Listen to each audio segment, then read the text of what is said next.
With Carlos now present, Jorgen and Duke were sent to fetch Simons and inform him about this important guest. They rushed off but soon spotted a group approaching. Leading the group were Simons and Nova, the happy couple, surrounded by young women attending the bride. Walking with them was Simon's father, and Axel followed behind wearing a sinister smile. Neither Nova nor Simons noticed Axel's unusual expression. They were too wrapped up in their happiness, enjoying the sunshine in each other's company. Jorgen and Duke delivered the message to Simons and warmly greeted him. They then joined the group, walking beside Axel and Simon's father. The JX Simons stood out in his elegant attire, a shiny silk suit, polished steel buttons, and embroidered stockings. He wore a three-cornered hat decorated with white and blue ribbons, carrying a finely carved walking stick. His face glowed with joy, and he looked proud, like a gentleman from years past strolling through famous gardens. Duke stayed close to the J. Simons, putting aside his grudges from the past night for the sake of enjoying the feast. However, a faint memory of the previous events still lingered in his mind, like a vague dream after waking up. As Jorgen passed Axel, he gave him a knowing look, as if sharing a secret. Axel, walking silently behind the couple, appeared pale and distracted. At times a sudden blush crossed his face, and his features tightened with unease. His restless eyes often turned toward Marcial's, as though he expected or feared something significant to happen. Meanwhile, the joyful couple remained blissfully unaware of the tension around them, lost in their own happiness. And the celebration at La Reserve began with Simons, dressed neatly in a merchant sailor's uniform, looking both confident and joyous. His bright, happy face radiated excitement as he prepared for his upcoming marriage to Nova. Nova, a young woman of exceptional beauty, moved gracefully, her dark eyes full of life and her smile reflecting her happiness. Unlike women used to city life, she openly displayed her joy, inviting everyone around her to share in it.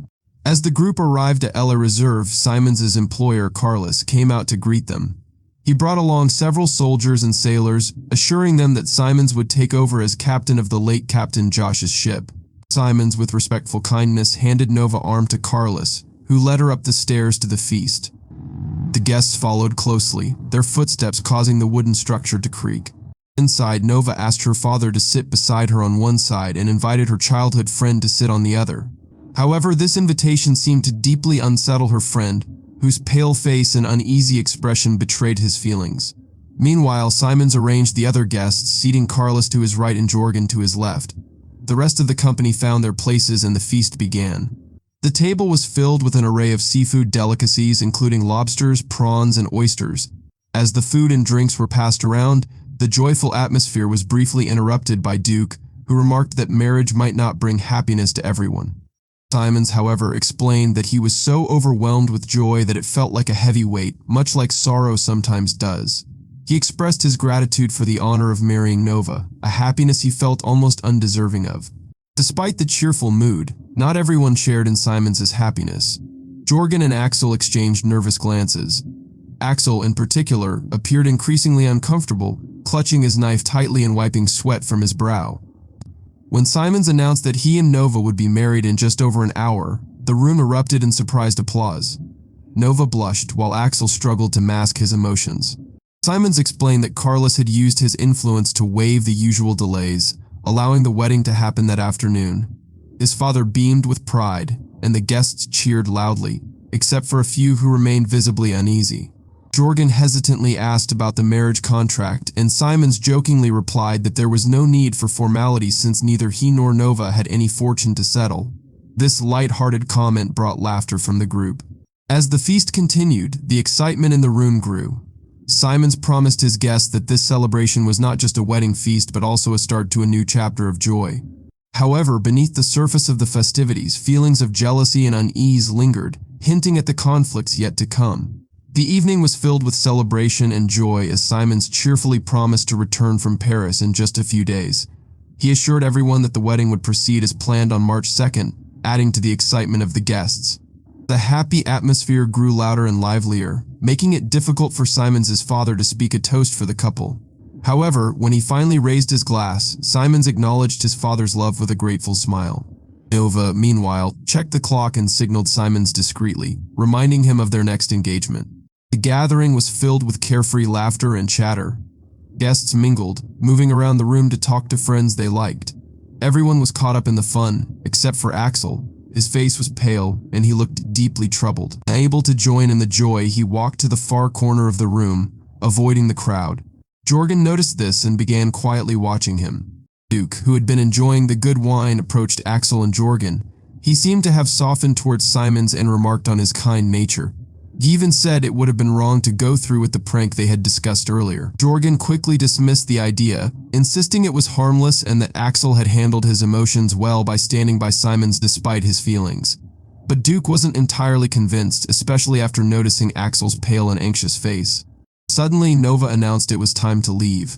Simons eagerly agreed, and the group prepared to go. But before they could leave, a loud knock came at the door. The joyful noise in the room died instantly as a magistrate entered with soldiers, demanding to know who was Simons.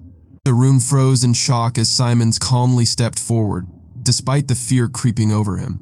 The magistrate declared that Simons was under arrest but refused to explain why, saying the reason would be revealed later. Simons' father was devastated and begged the officer to reconsider, pleading that his son must be innocent. The officer tried to comfort him, suggesting it was likely a minor issue with the ship's paperwork. Meanwhile, Jorgen feigned confusion, claiming he had no idea what was happening. Nova cried out for Simons as he was led away, her voice filled with heartbreak. Simons tried to reassure her, shouting from the carriage that everything would be fine and they would see each other again soon. As the carriage disappeared, the room fell into a heavy silence. Nova and Simons' father, overwhelmed with grief, clung to each other for comfort. Axel, still shaken, poured himself a glass of water and sat down. Unfortunately, his seat was next to Nova, who was too distraught to notice him. Duke whispered to Jorgen, suspecting Axel might be behind Simons' arrest. Jorgen dismissed the idea, insisting Axel wasn't smart enough to plan something like this. He also shrugged off responsibility for any harm caused, claiming he wasn't directly involved. As the guests discussed the arrest, Jorgen casually suggested that Simons might have unknowingly carried something illegal on the ship. Some questioned how that could happen without Jorgen knowing, as he was the ship's supercargo, but he avoided giving a clear answer. The night ended with suspicion hanging in the air. Though no one spoke openly, it was clear that Simons' arrest had shaken everyone deeply. The tension surrounding the young sailor's fate grew as those closest to him dealt with their worries in different ways. The crew of the ship and his loved ones tried to make sense of the arrest, hoping it was all a misunderstanding. The old man, though weak with grief, recalled his son's recent gift of coffee and tobacco, which he believed might have drawn suspicion from customs officers. Jorgen, however, was quick to use this as a convenient excuse, suggesting the authorities had found hidden treasures. Nova, unable to contain her sorrow, burst into tears. Her despair made the situation even more heart-wrenching. Attempts to console her fell short, especially when news arrived that the situation had worsened. As the shipowner, pale and visibly shaken, informed everyone that the young sailor was accused of being involved with Bonapartists, a serious charge at that time. Nova cries echoed as she and the Jack man were crushed by the news. Meanwhile, Jorgen and Duke whispered in the background. Duke, guilt-ridden by his indirect role in the scheme, considered confessing everything to clear the young sailor's name. But Jorgen, motivated by selfishness and ambition, silenced him, warning that exposing the truth might harm them both. Jorgen cleverly shifted the blame onto Axel, the jealous suitor who had also contributed to the young sailor's predicament. As Jorgen and Duke debated their next steps, they decided it was better to wait and let events unfold. Jorgen, confident that the sailor's arrest would secure his own position, continued plotting. He approached the shipowner and subtly offered to take over as the Pharaon's captain temporarily. This pleased the shipowner, who was more concerned about business continuing smoothly while awaiting the sailor's release. Rumors of the arrest spread quickly, sparking shock and suspicion throughout the town. Jorgen used this as an opportunity to strengthen his position further. He reassured the shipowner that he had been discreet about his suspicions, claiming he had only acted out of loyalty to the business. As the shipowner, appreciating his apparent dedication, authorized him to handle the ship's operations until the young sailor returned. In private, Jorgen reflected on his success so far. He had secured temporary command of the ship and believed that with careful manipulation, his ambitions would be fully realized. Though he feigned concern for the sailor's fate, his true focus remained on advancing his own interests. Meanwhile, Duke, still uneasy, wandered off, muttering about the situation's gravity. As the evening wore on, the atmosphere remained tense. Nova was taken home by Axel, who played the role of her protector while harboring his own selfish intentions. The sailor's friends, burdened with uncertainty, escorted the grieving old man back to his home. Despite Jorgen's confident predictions, the truth loomed over all involved, threatening to disrupt their carefully laid plans. In a grand mansion in Marseilles, a second wedding celebration was underway. Unlike the lively, humble gathering at Simon's feast, this event was elegant and filled with the most respected members of Marseilles society. The guests included magistrates who had stepped down during Benjamin's reign, officers who had left his army, and young aristocrats raised to oppose him.